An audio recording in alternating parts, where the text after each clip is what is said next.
I see him as this guy hanging on a cross, like a weep. I don't know much about him. What kind of man was he? So I start reading the Gospels. I said, wow, there was no greater man that ever walked the face of the earth than Jesus of Nazareth. Separate his deity from his manhood in every aspect of his character. Now I'm saying, is this real? So now I do the research, and as far as I'm concerned, there's multitude of evidence to prove that Scripture is real. It's not made up. It's not a fantasy. Evidence. I look for evidence.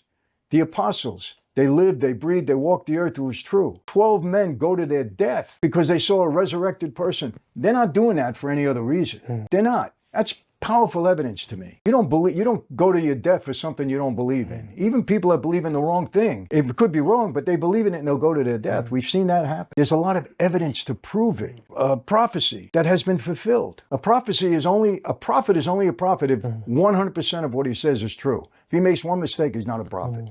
All of these things started to add up, and I had 29 months and 7 days to read it and really believe it. I send books, and I listen. I don't ever demean anybody else's faith. We as Christians don't have a right to do that. We can share our faith. We can't impose it on anyone, and we can't try to turn anybody into a Christian. You do that, you lose people. That's not our job. Our job is to share. Jesus' last command to all of us, Mark 16:15, go out and preach or share the good word with all of creation. That's why I've been doing it for 25 years now. Share it. God will do the rest, or he won't. One of the two. But the evidence is powerful. I sat down with Andrew. We had a talk. I said, Andrew, he told me he became a Muslim. Now, as a Christian, I want to know why, okay? Because I believe my faith. Listen, it's not a question of arrogance. It's what we believe based upon the evidence, not based upon anything but evidence. That's my take on it. So, Andrew, why did you leave the Christian faith and become a Muslim? He said, Michael, because I don't like the way people in the West, they're not disciplined. They're not real Christians. They're phonies. I said, Andrew, to a great extent, that's true. I agree with you. There's phonies in the church. There's phony pastors. But why are you judging a perfect God by imperfect people? Where does it say that people are going to be perfect in their faith? You got this backward. And you looked at me and said, okay, that makes sense. Now I left it at that because I'm not trying to beat him over the head. I talked to Tristan afterwards. Tristan, your brother, we got to talk to him. He said, I know. He said, I don't impose it. I leave him alone. I said, well, that's good. I said, because there's another verse in the Bible that I believe says it all. Jesus is asked, I forget the verse. I'm not a encyclopedia like that. What is your mission here on earth? His response was very telling. He said, not to lose one soul for my Father. So I believe anybody that knows the Lord will come back, even if they sway. He found the cross. Last few seconds of his life, he saw something in Jesus' heart. What did he say? Remember me today in your kingdom. What did Jesus say? Oh, wait a second. He just came to me. You got to do the work. You got to go to purgatory if there is such a place. I don't know, it's not in the Bible. There's no such a place. No, he said, today you'll be with me in paradise. Those were his words. He saw in that guy's heart. He said, okay, you're forgiven. So that's the kind of God we serve. Now, some people say, oh, come on, Michael, a serial killer, a murderer. Hey, you know what? You don't know what hell is. But from my observation of hell, a lasting horror show forever. We can't fathom what forever means. We can't.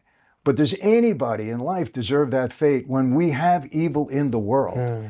Satan is lurking in the world. We have evil. He's getting at everybody. So some people are weak. They fall. Do they deserve, in a world where we know that the enemy is always trying to get us into the worst possible place? So some people are weak. Heinous, don't get me wrong. I hate the disgusting act of pedophile or rape or all those things. Horrible.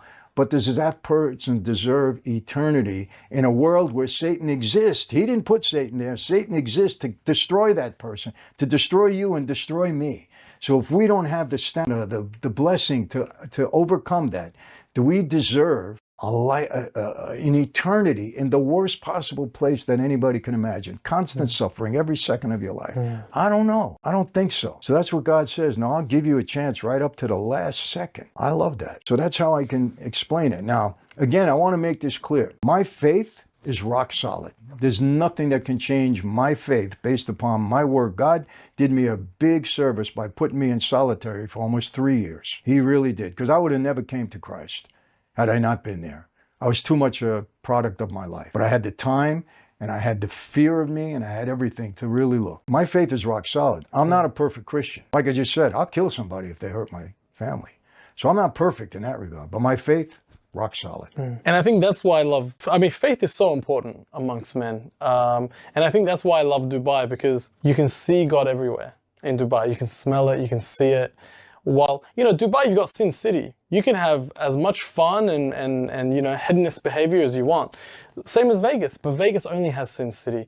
It only has hedonism. It doesn't have God. Dubai has both. It has God and Sin City. Well, it's a Muslim country. It's a Muslim country. I have so much respect for the discipline that Muslims have. I was with so many of them in prison, and I sat, and I really respected the discipline. And I understand what Andrew was saying. You get a true Muslim, they're true to their faith. They're not wavering. And you can say the same of Christianity, but we don't have those strict disciplinary rules. So to watch somebody really live out their faith is very, very, it's admirable. Yeah, very strong. Yeah, and I get along great with them. And I don't try to, if they ask me, I'm going to talk. I'm going to say, this is what I believe, and that's what you believe, and hey.